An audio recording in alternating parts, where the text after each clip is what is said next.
Okay, so yesterday we looked at geometric dot product. Today we're going to look at algebraic dot product, and I'm going to introduce you, kind of show you where this comes from. Again, it's going to be fairly formulaic for us. I'm never going to expect you to reproduce this, and unless you're taking like pure math at Waterloo, you're probably never going to have to reproduce this at university. I'd just like you to kind of watch and see where this comes from, and that it just wasn't pulled out of thin air, and it relies on math that we already know. So I'm going to look at this to begin with in R2, and then we're going to talk about the extensibility of this into R3. So I'm going to start with a diagram just to kind of help us set our bearings here.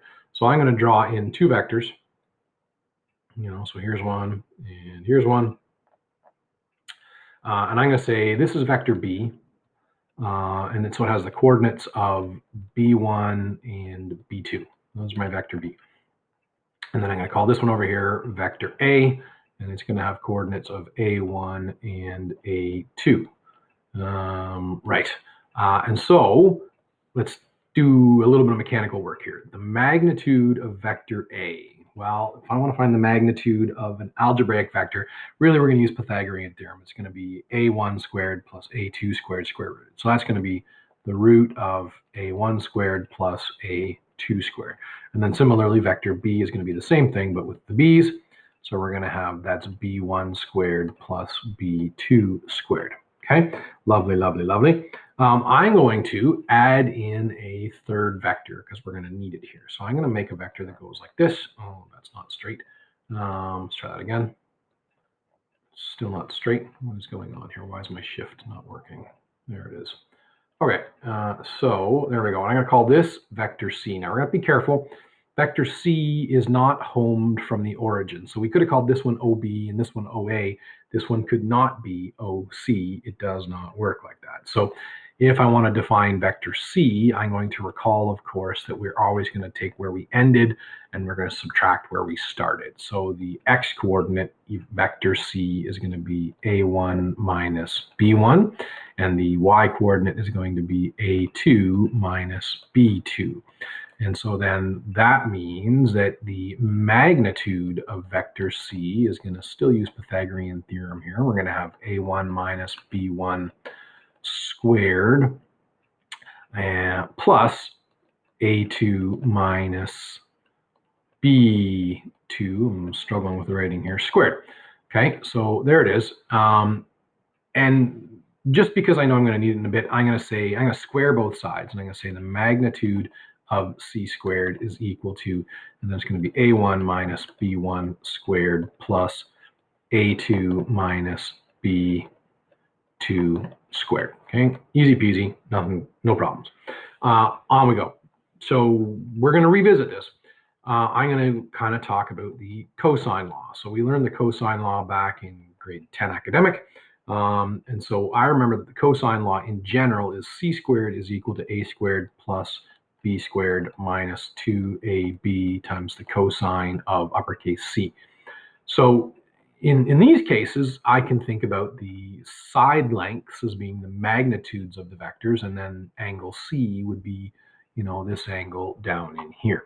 Okay, so I'm going to rewrite this with some magnitudes. So I could say the cosine law says that the magnitude of C squared is equal to the magnitude of A squared plus the magnitude of B squared minus 2 times the magnitude of A times the magnitude of B times the cosine of uppercase C.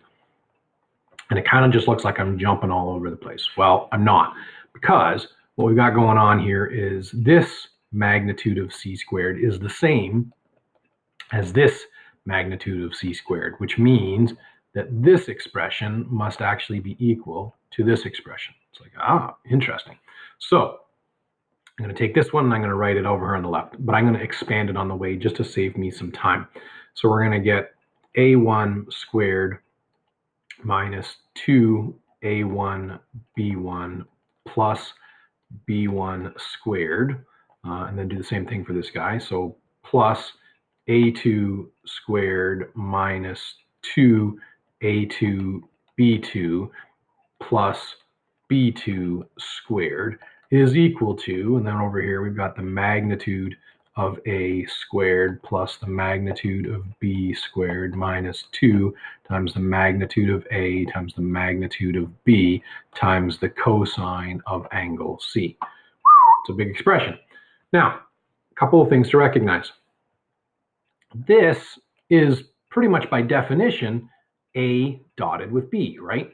The magnitude of, or vector A dotted with vector B is equal to the magnitude of A times the magnitude of B times the cosine of theta, which is the angle between them. And by definition, the C, if you look up here, C was the angle between those. So I can replace that with A dotted with B. Okay, so let us do a bit of work here. So I'm going to rewrite this expression.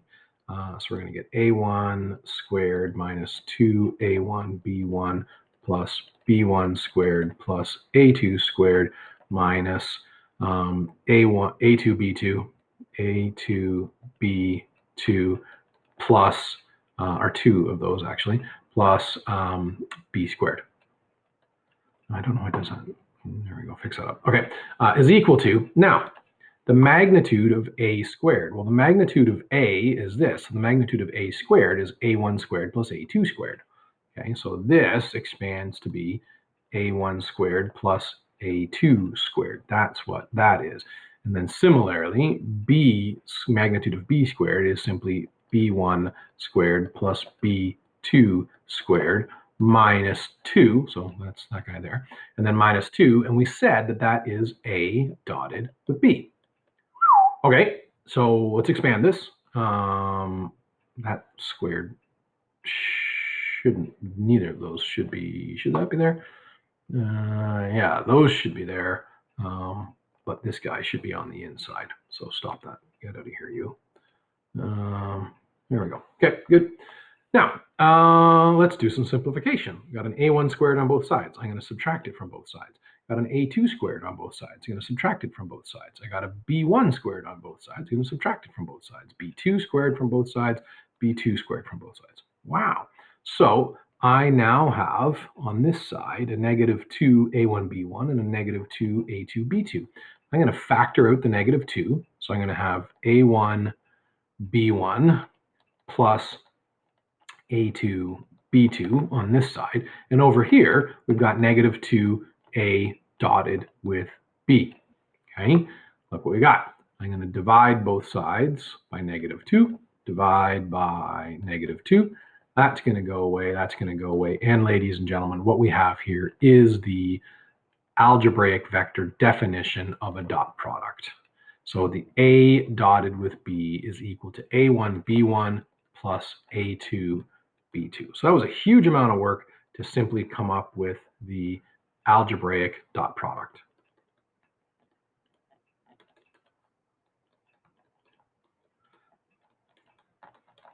Okay, I wouldn't expect you to reproduce that, and I can't imagine that any of your secondary, post-secondary professors will expect it either. I just wanted to show that we didn't just pull this out of thin air. It actually comes from mathematical constructs we know from our prior math careers. But that is the definition. And so, you know, this makes it just dead easy to figure out a dot product if we have algebraic vectors. So let's look at an example. Okay, so we got an example going on here. Imagine we had two vectors. Imagine that we had that the u vector was equal to 6, 4, and the v vector was equal to -1 and 7. And then I said, hey, what is u dotted with v? Well, it is as easy as multiplying the x coordinates and then multiplying the y coordinates and adding them together. So this is going to be 6 times -1 plus 4 times 7. So that's going to be -6 plus 28. So that is going to be 22. Okay, so easy peasy, we're good to go. Now, a couple things we could conclude from that. One of the things we could conclude from that was because this is positive, we know that the angle between them is between 0 and 90 degrees. It doesn't actually tell us yet, but we're going to come to an understanding that, in fact, finding the angle between two vectors, if we have them as algebraic vectors, while not trivial, is actually pretty darn easy to do. Here we go. So let's do some generalizations here. So in general, and this is sort of a, this would be a highlighter worthy or, circle star worthy kind of definition. In general, in R2, we know that A dotted with B is going to be equal to. So yesterday we said it's the magnitude of A times the magnitude of B times the cosine of theta. This was the geometric definition, but we have just concluded that not only that, it is A1 B1 plus A2 B2, and this is of course the algebraic definition. And that is where vector A is equal to A1, A2, and vector B is equal to B1, B2. Okay, lovely. So that's in R2, dead easy. In R3, we know that A dotted with B, well, in fact, it's the exact same thing. It's the magnitude of A times the magnitude of B times the cosine of theta, the angle between them. Again, that is the geometric. Although realistically, that's not really going to come into play so much because we're not likely going to be drawing vectors in R3 and doing work with them now, but it holds. But this is true also in algebraic. It's just this is the only way we can do it geometrically. And then the extensibility here is lovely. So it's A1 B1 plus A2 B2 plus, and then because this is in 3 space, A3 B3. And that's the algebraic, right? And so obviously that would mean that vector A is equal to A1, A2, A3. And then of course vector B is B1, B2, B3. Okay, lovely. Really, really useful, really powerful, and very, very, very fast. Now, so let's do an example of this in R3. So imagine that we had two vectors. Imagine we had vector M, which was 2, 4, 6, and we had vector N, which was equal to -1, -3, -5, very creative vectors. I would like you to determine what M dotted with N is equal to. Well, it's pretty straightforward, right? M dotted with N is going to be 2 times -1 plus 4 times -3 plus 6 times -5. We're going to add those pieces up. So that's -2 plus -12 plus -30, which would be, I guess, -44. So one of the things we could conclude from that is that the angle between these two things, because the result came out to be a negative number, must be greater than 90 and less than 180 degrees. So that's pretty cool. Now, let's think about that. That's an easy one in terms of in terms of the algebraic. But let's think about had I said, okay, let's do this with the geometric definition. Okay, so the geometric definition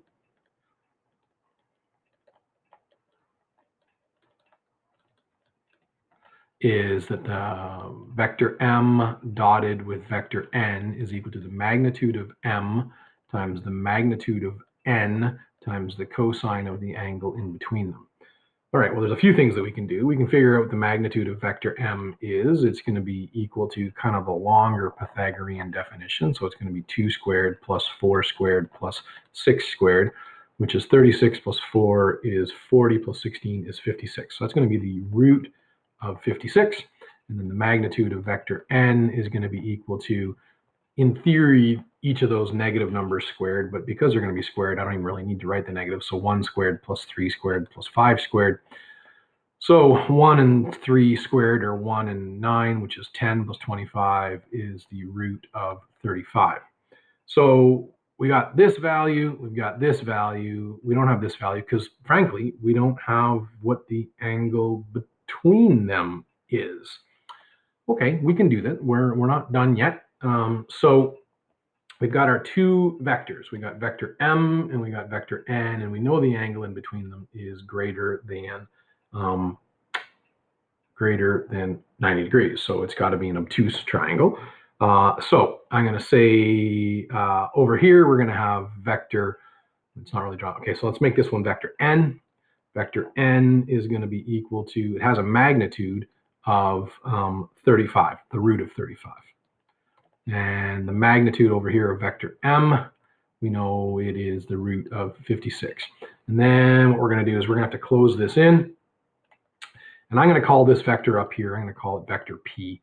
And vector p, I'm going to define as being the vector mn. So it goes from m to n. So this one actually goes that way.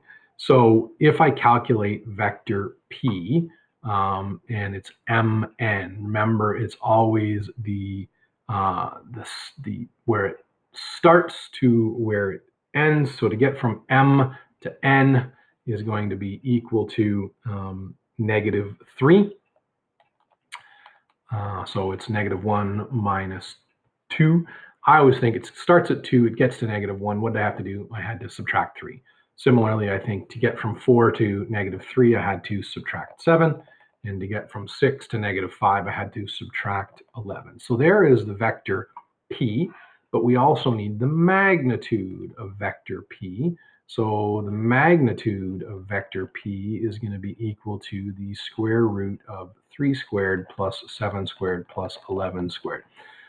So 11 squared is 121, 7 squared is 49, so that's going to be 179. So this is the root of 179.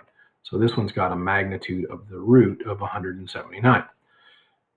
Okay, now cosine law says c squared equals a squared plus b squared minus 2ab cosine of c, or cosine of theta. And so I know this is the angle that I need right here. So c squared is, well, it's 179. A squared, doesn't really matter which one it is going to be 35. B squared is going to be 56 minus 2 times the root of 35 times the root of 56 times the cosine of theta. So gather up all of our like terms and solve. I've got this on a piece of paper that I already did. I get that the angle here is going to end up being 173.6 degrees is what theta is. Okay, now back to where we were. I want to know what is m dotted with n. Well, the geometric definition is the magnitude of m times the magnitude of n times the cosine of theta. Well, we have the magnitude of m, it is the root of 56. And we have the magnitude of n is the root of 35. And now we have the cosine of about 173.6 degrees. We drop that into our calculator and it spits out, if we type it in exactly like that, it is -43.995-ish, which is -44, which is what we got. But look at the difference in the amount of work. You multiply the individual coordinates, add them up. Down here, just a ton of work, but it does actually get us there eventually. Okay, so there's one more thing. I know this is a big lesson, but there's one more thing that fits in here nicely. So I'm going to, let's see if I can resize this and get to something that I want. So let's make this like, I don't know, 8,000. Can I do this? Is it going to work? Still didn't work. All right, fine. Okay, so I'm going to save that and get a new one going. So file, save as geometric vectors. No, this is going to be algebraic vectors.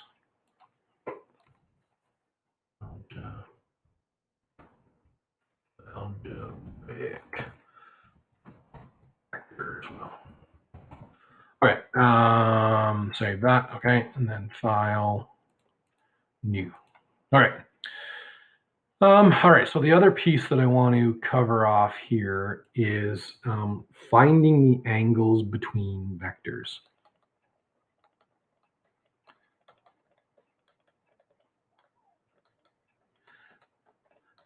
Now, you might say, well, didn't we just do that? Yeah, we actually sort of did, right? That last definition or last question we just did, we found the angle between those two vectors. We found that it was 173.6 degrees, but that was an inordinate amount of work.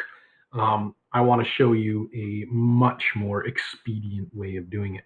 So we know, because I've told you, that A dotted with B is equal to the magnitude of A times the magnitude of B times the cosine of theta. That's the definition, right? This is the definition of a dot product, of a geometric, but it's true of both, dot product, okay? But look what we can do.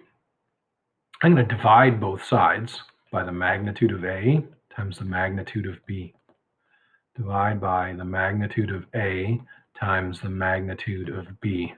And what do we have? Well, we have that the cosine of theta is equal to A dotted with B divided by the magnitude of A times the magnitude of B. And you might think, well, how is that helpful to us? Well, let's think about that last example that we just did. So if we took those two vectors again, so we had vector M, which was 2, 4, 6, and we had vector N, which was -1, -3, -5. And we knew that the magnitude of M was equal to the root of 56. And I don't need to show you the calculation, we just did it. The magnitude of N was equal to the root of 35. Look what we can do here. If I want to know what the angle between those two vectors is, I can use this. This is a definition. I should have said that. That is a highlighter, star, happy fishy kind of definition. Like, this is a big deal, right? We like this. So I'm going to say the cosine of theta, where that's the angle between those two vectors, is equal to A dotted with B. Well, A dotted with B, that's pretty trivial, right? A dotted with B is going to be 2 times -1 is -2, and then -12, and then -30. All over the magnitude of M, which is the root of 56, times the magnitude of N, which is the root of 35. So that's going to be -44 over the root of 56 times the root of 35. And then we can do the cos inverse of that, because that's what the cosine of theta is. So theta is equal to the cos inverse of that expression. And when you type that in, you're going to find out that it is 173.6 degrees. So dramatically quicker than producing the three, finding the third vector that joins the two vectors and then finding the magnitude and using the cosine law, right? Way, way, way, way faster. So this is absolutely something that would be, you would memorize it, or you would just know that you can derive it from the definition of the dot product. It's just what I do. I just know the dot product is that, and I can just, manipulate it, get it into this form dead easily. So that's really, really, really, really important and gets used a whole bunch. Okay. So, how is that useful to us? Well, we're going to use it all over the place. So, I'm going to leave it there. That's, it's a big lesson as it is. I'm going to offer some homework questions for you to practice on. What is that? Nothing. So we're going to have that. I would like you to do page 378, number 13, and 385, numbers 2, 6, B and C, and then 7, 11, and 12. Okay, it's a lot of work. Yeah, big lesson. Thanks, guys. Have a good day.